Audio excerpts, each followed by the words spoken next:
नमस्कार मित्रहो, आज आपल्याला जे अंदाजपत्रक आहे त्या अंदाजपत्रकामधील जो सेकंड पार्ट आहे म्हणजे सेकंड सेशन आपल्याला बघायचं आहे। मागच्या सेशनमध्ये आपण फॅक्ट संबंधी माहिती बघितली, तर आज आपण नेमकी तूट कोणती कोणती असते या संबंधीची माहिती आहे त्या माहितीचा आपण अभ्यास करणार आहोत। या सेशनमध्ये आपल्याला तूट कोणती कोणती आहे त्याची माहिती बघायची आहे आणि नेमकं अंदाजपत्रक कसं तयार केलं जाते, म्हणजे सरकारची जमेची बाजू आणि खर्चाची बाजू कशी असते या संबंधी आपल्याला अभ्यास करायचा आहे। तर काही सुरुवातीलाच मी पॉईंट लिहून ठेवलेले आहेत की यासाठी की आपल्याला असंच तुम्हाला लिहून घ्यायचं आहे आणि त्याला तुम्हाला पॉईंट आउट करायचं आहे, कारण आजपर्यंतच्या राज्यसेवा आणि कंबाईनच्या पेपरला ह्या ज्या तूट आहेत ह्या तूट परीक्षेला विचारलेल्या आहेत, म्हणून मी सुरुवातीलाच त्या नोट डाऊन करून ठेवलेल्या आहेत।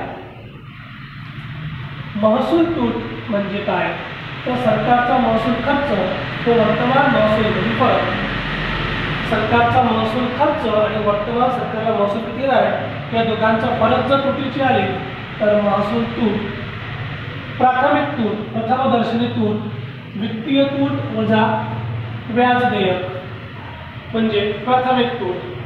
मग आता वित्तीय तूट म्हणजे काय, पूर्ण सरकारी खर्च आणि अनुदानासहित पूर्ण सरकारी महसूल, खर्च आणि महसूल या दोघांच्या मधला फरक म्हणजे वित्तीय तूट।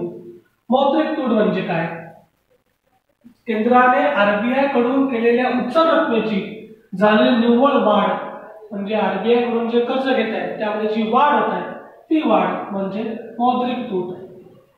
मग राजकोषीय तूट म्हणजे काय, फिस्कल डिफेक्ट, एकूण खर्च मधून प्राप्ती अधिक घ्यावयाची रक्कम अधिक सार्वजनिक मालमत्ता विक्री यांची वजाबाकी केली तर आपल्याला मिळेल राजकोषीय तूट। अनियोजित खर्च, संरक्षण, व्याज देणे, पगार, पेन्शन, अनुदाने या सर्वांचं बेरीज केली तर आपल्याला भेटते अनियोजित खर्च म्हणजे नियोजनाबाह्य खर्च। हा प्रश्न खूप वेळ जास्त पेपरला येऊन गेलेला आहे। भांडवली खाते म्हणजे काय, एफडीआय अधिक परकीय खर्च अधिक पोर्टफोलिओ गुंतवणूक, अधिक पोर्टफोलिओ गुंतवणूक हे तिन्ही आपण बघितलेलं आहे एफडीआय मध्ये, त्या तिघांची बेरीज म्हणजे भांडवली खातं। आणि चालू खाते तूट म्हणजे काय, चालू खाते तूट करण्यासाठी काय केलं पाहिजे, तर त्यासाठी अवमूल्यन केले जाते आणि एफडीआयला प्रोत्साहन देऊन विदेशातून कर्ज प्राप्त करणं, विदेशी कर्ज आणि अनुदान प्राप्त करणं म्हणजे चालू खाते तूट। हे 1 2 3 4 5 6 7 8 पॉईंट तुमचे परफेक्टली व्हायलाच पाहिजे, कारण राज्यसेवा मेन लेवलला आणि एसटीआय ला सुद्धा हे प्रश्न विचारल्या जातातच। ठीक आहे, ही होती नेमकी तूट कोणती कोणती आहे त्या संबंधी माहिती। आता नेमकं जे बजेट तयार केल्या जात असते त्यामध्ये जो प्रश्न पेपरला विचारला जातो तो प्रश्न आपण बघणार आहोत। तर बघा, आपण त्या प्रश्नाला बघूया। बजेट म्हणजे सरकारी अंदाजपत्रक जे आहे ते आपण दोन भागामध्ये विभाजित करू शकतो। एक म्हणजे अंदाजपत्रकीय प्राप्ती, अंदाजपत्रकीय प्राप्ती आणि याला आपण अंदाजपत्रकीय खर्च। एका बाजूला प्राप्ती कशी होते आणि तो सरकार खर्च कसा करते, म्हणजे सरकारचं उत्पन्न या बाजूला आणि या बाजूला सरकारचा खर्च, या दोन बाजू झाल्या। आता या उत्पन्नाच्या परत आपल्याला दोन बाजू पाहिजे, या उत्पन्नामध्ये मग आता दोन बाजू क्रिएट होतात, या उत्पन्नाच्या आपण दोन बाजू करू।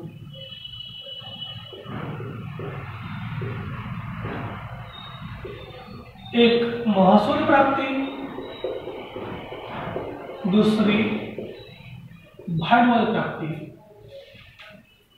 महसूल प्राप्ती म्हणजे महसूल पासून जे प्राप्त होते ती महसूल प्राप्ती आणि भांडवलापासून जे प्राप्त होणार ती भांडवल मग महसूल प्राप्तीमध्ये आणखी दोन, महसूल प्राप्तीचे आणखी दोन कर उत्पन्न, करेतर उत्पन्न. कर उत्पन्न करायचं म्हणजे करापासून जे सरकारला महसूल प्राप्त होते ते कर उत्पन्न, जे करापासून महसूल प्राप्त होत नाही पण इतर मार्गाने होते ते करेतर उत्पन्न.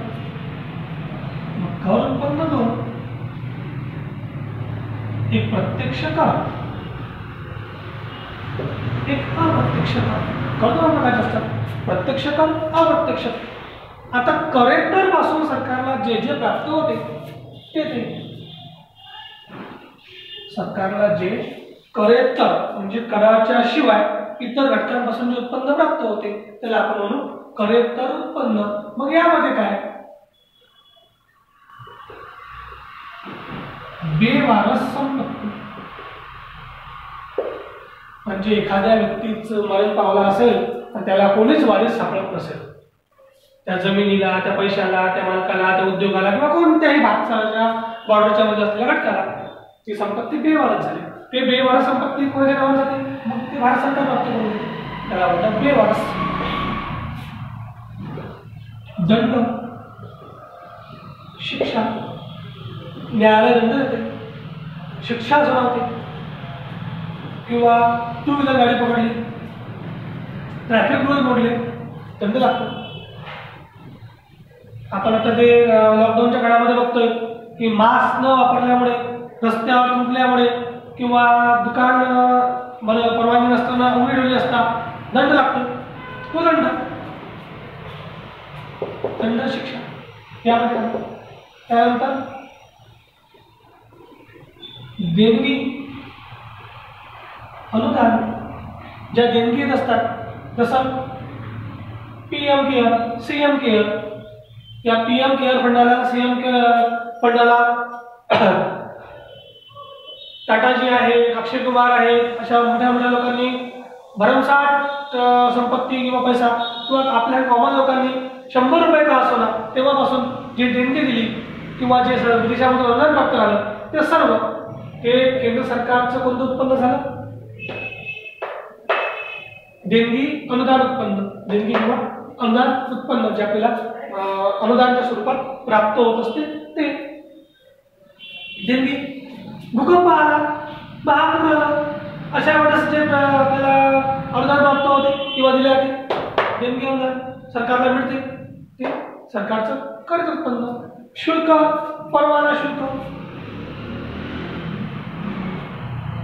शुल्क एखादं उद्योग सुरू करायच्या वेळेस किंवा त्याच्या वेळेस आपण सरकारची पावती फाडून सरकारकडे पैसा जमा करतो. परवाना शुल्क, लायसन काढण्यासाठी आपण पैसा देतो. टू व्हीलरचं लायसन आहे, फोर व्हीलरचं आहे, उद्योगांचे हजारो लायसन आहे, ते सर्व आपण शुल्क भरत असतो किंवा सरकारचं शुल्क भरत असतो. ते सर्व शुल्क का झालं, सरकारचं खरं तर उत्पन्न झालं. आणि सरकारचं सर्वात मधलं गुंतवणुकीवरील व्याज, सरकारचं गुंतवणुकीवरील व्याज हे सरकारचं करेतर उत्पन्न झालं. हे आहे सरकारचे महसूल प्राप्ती. महसूल प्राप्तीचे दोन, कर उत्पन्न, करेतर. कर उत्पन्नामध्ये दोन, प्रत्यक्ष, अप्रत्यक्ष. करेतर उत्पन्नामध्ये बेवारस, दंड शिक्षा, देणगी अनुदान, शुल्क, परवाना, गुंतवणूक. आता आपल्याला पुढचं बघायचं. तर आता भांडवली प्राप्ती पहा. भांडवली प्राप्ती म्हणजे काय, म्हणजे सरकारचं भांडवलापासून उत्पन्न कसं मिळते. तर भांडवली उत्पन्नामध्ये आपण पाहूया सरकारला भांडवली प्राप्ती, एक महसूल प्राप्ती, दुसरी भांडवल प्राप्ती. महसूल प्राप्तीमध्ये आपण हे बघितलं. आता भांडवल प्राप्ती उचल दिलेली रक्कम, उचल रक्कम, कर्ज, सरकारची कर्ज वसुली, उचल दिलेली रक्कम, उचल रक्कम, कर्ज वसुली आणि यामध्ये तिसरं सरकारची इतर प्राप्ती, म्हणजे भांडवली प्राप्तीमध्ये कर्ज वसुली, उचल रक्कम, इतर प्राप्ती आणि इतर प्राप्तीमध्ये निर्गुंतवणूक आणि अल्प बचत. निर्गुंतवणूक आणि अल्प बचत.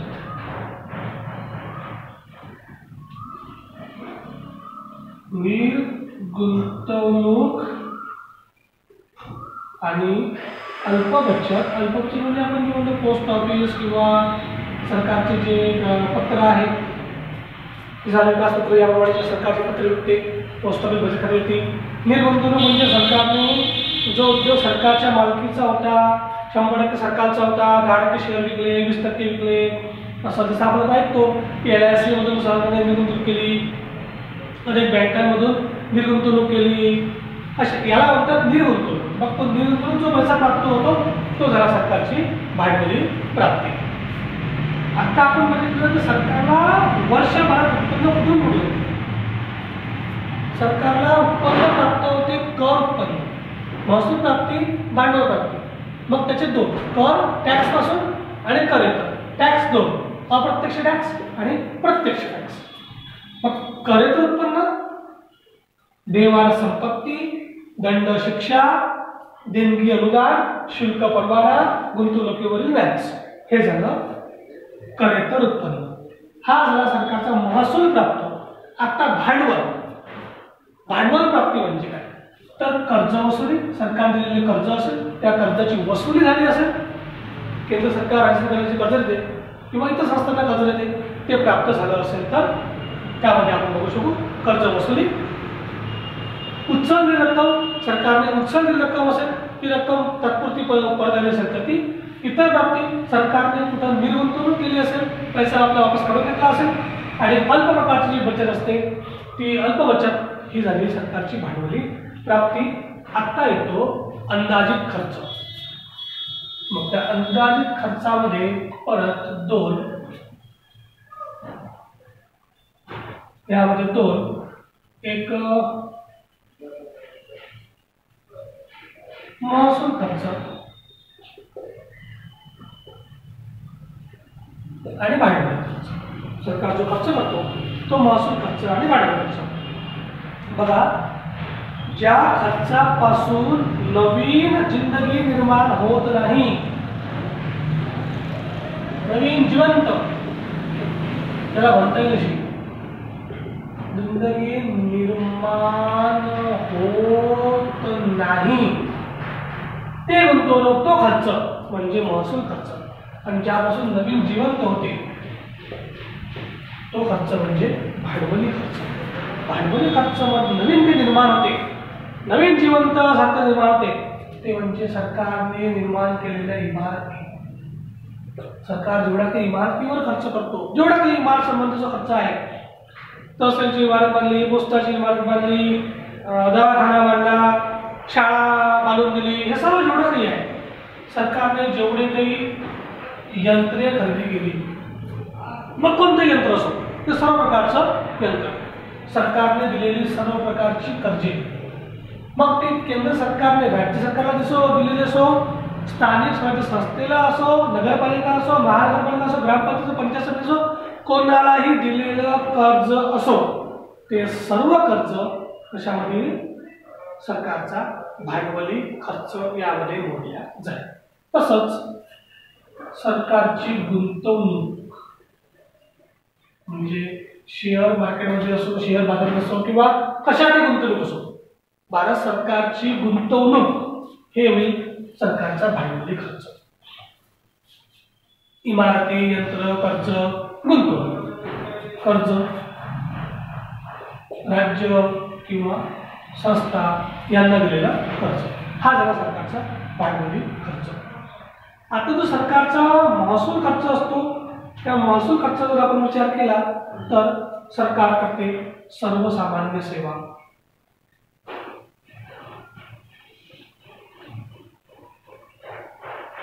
सरकारचा सर्वसामान्य सेवामध्ये खर्च. मग आता सर्वसामान्य सेवा म्हणजे काय?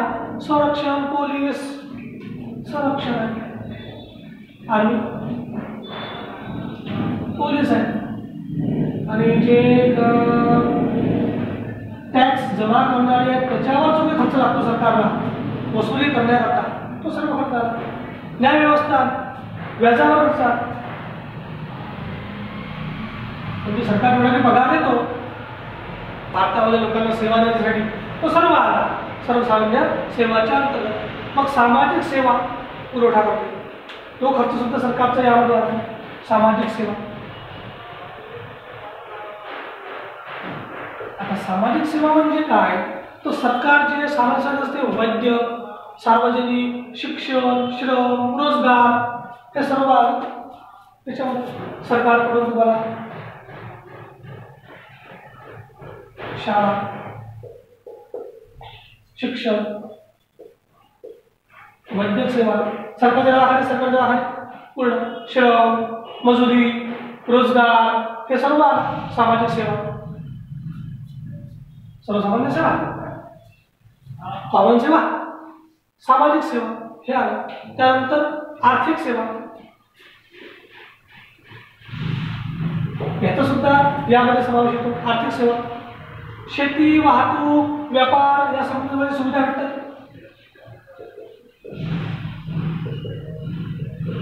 शेती, वाहतूक, व्यापार यावर सरकार जो खर्च करतो तो आला आर्थिक सेवामध्ये. आणि सोबत राज्यांना अनुदान, जसं आता तुम्ही बघितलं असेल की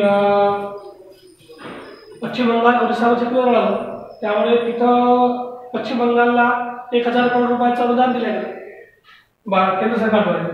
मग सरकारने जे अनुदान दिलं तो सरकारचा खर्च झाला ना, तो सरकारचा खर्च कोणता? महसूल खर्च झाला. महसूल खर्चामध्ये कोणता? राज्याला अनुदान नावाचा खर्च झाला. मग यामध्ये योजना खर्च, योजना बाह्य खर्च, विकास खर्च, विकासोत्तर खर्च, विकासोत्तर खर्च हा गोष्टी मी पण सरकारचा विकासोत्तर खर्च कोणता? प्रशासकीय सेवा आहे, प्रशासकीय सेवा आहे, त्यानंतर संरक्षण आहे, न्याय व्यवस्था आहे, पोलीस आहे, हा सरकारचा विकासोत्तर खर्च आहे. म्हणजे ज्यापासून सरकारला कोणतंही प्राप्त होत नाही त्या सेवा म्हणून सरकारला असते त्याला आपण सरकारी खर्च म्हणतो. योजना खर्च, सिंचनसाठी सरकार खर्च करते, सिंचन योजना राबवते, मोठमोठ्या सिंचन योजना राबवते शेतकऱ्यांसाठी, तो योजना खर्च आहे. वाहतूकसाठी सरकार खर्च करते, तो सरकारचा योजना खर्च आहे. रोड सेवा संबंधी, वाहतूक संबंधी ज्या सुविधा करते, 4 लाईन रेल्वे, रस्ते वगैरे बांधणी करते, शेतीसाठी व्यवस्था करते, ते योजना खर्च आहे. योजना बाह्य खर्च असतो, एक विकास खर्च असतो, ज्यामधून काही सरकारला प्राप्त होईल तो विकास खर्च. ज्यापासून काही प्राप्त होत नाही त्या विकास खर्च, यापासून सरकारला काही प्राप्त होत नाही हा सरकारचा विकासोत्तर खर्च. अशा प्रकारचे सरकारचं अंदाजपत्रक तयार करण्यात येते. म्हणजे सरकारच्या अंदाजपत्रकामध्ये काय असते तुम्हाला हे ढोबळ मानाने समजून घ्यायचं असेल, एकदम सोप्या आणि साध्या शब्द समजून घ्यायचं असेल तर सरकार अंदाजपत्रकात काय म्हणते तर आमच्याकडे या वर्गाने यावर्षी किती रुपये येईल. म्हणजे सरकारकडे हा जो 1 रुपया आहे तो 1 रुपया कसा येईल तर तो या मार्गाने 1 रुपया येईल, आणि सरकार तो कशावर खर्च करेल तो या मार्गाने खर्च करेल. म्हणजे सरकारकडे किती रुपये येतील आणि कशावर वेटेज देऊन सरकार खर्च करेल यालाच अंदाजपत्रक, बजेट मांडण्याचा ते हा अंदाज असतो की या वर्षीला आमच्याकडे या महसूल प्राप्त एवढे रुपये येऊ शकतात, कर टॅक्स एवढे रुपये येऊ शकतात, कर इतर एवढे रुपये येऊ शकतात. मग किती रुपये येऊ शकतात? समजा आमच्याकडे या वर्षी 1 रुपया येऊ शकतो, तर आम्ही हा 1 रुपया कसा खर्च करू तर आम्ही 1 रुपया 50 पैसे खर्च करू. मग आमच्याकडे एवढा पैसा नाही आहे, आम्ही कर्ज घेऊन ते करू विकास करण्यासाठी. विकसनशील देश आहे भारत म्हणून विकास करण्यासाठी बाळगून पैसा घेऊन तो खर्च करेल. केल्यानंतर डिफेक्ट, तुटीचा अर्थसंकल्प, भारत दरवेळेस वाढत असतो तुटीचा अर्थसंकल्प. आपण तुम्हाला जे पेपरला प्रश्न येतात त्या प्रश्नाच्या अनुषंगानेच हे डायग्राम करून समजून घेण्याचा प्रयत्न केला आहे की सरकारचं अंदाजपत्रक म्हणजे काय, म्हणजे सरकारला पैसा कसा प्राप्त होतो पेपरला प्रश्न येतो खालीलपैकी कोणती सरकारची अंदाजित प्राप्ती आहे, सरकारची कोणती महसूल प्राप्त आहे, खालीलपैकी कोणतं सरकारचं महसूल प्राप्त नाही, खालीलपैकी कोणतं सरकारचं भांडवली प्राप्ती आहे, खालीलपैकी कोणतं सरकारचा महसूल खर्च नाही किंवा सरकारचा महसूल खर्च कोणता आहे, हेच प्रश्न जास्त सरकारी अंदाजपत्रकावर. आणि शून्य बजेट जे आपण काल पाहिलं की शून्य बजेट यावर जास्त प्रश्न आले.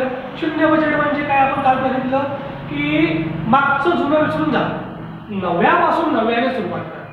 म्हणजे मागच्या वर्षी आपल्याला समजून घ्या 1000 दवाखाने बांधायचे होते, परंतु 1000 दवाखाने आपण किती बांधले, मग यावर्षी किती बांधायचे, त्याची गरज न पाहता सध्या गरज काय आहे, कोणत्या ठिकाणी जास्त दवाखाने उघडायची गरज आहे, मुख्यतः प्रॉब्लेम कुठे जास्त आहे त्या ठिकाणी फोकस करून त्याच्यावर फोकस करून जे बजेट तयार केल्या जाते, फक्त त्याच घटकावर महत्त्व देऊन बजेट तयार केले जाते, बाकीच्यांना निग्लेक्ट केले जाते, अशा बजेटला शून्याधारित अर्थसंकल्प संबोधल्या जाते. म्हणजे महत्त्वपूर्ण टॉपिकवरच फोकस केले जाते, मागचा विचार केला जात नाही. ठीक आहे. आपण आज पूर्ण अंदाजपत्रक संबंधी बघितलं. मागच्या सेशनमध्ये आपण अंदाजपत्रक म्हणजे काय हे बघितलं होतं, फॅक्ट बघितले होते. आज नेमकं काय असते ते बघितलं. पुढे परत भेटूया एका नवीन सेशनसह.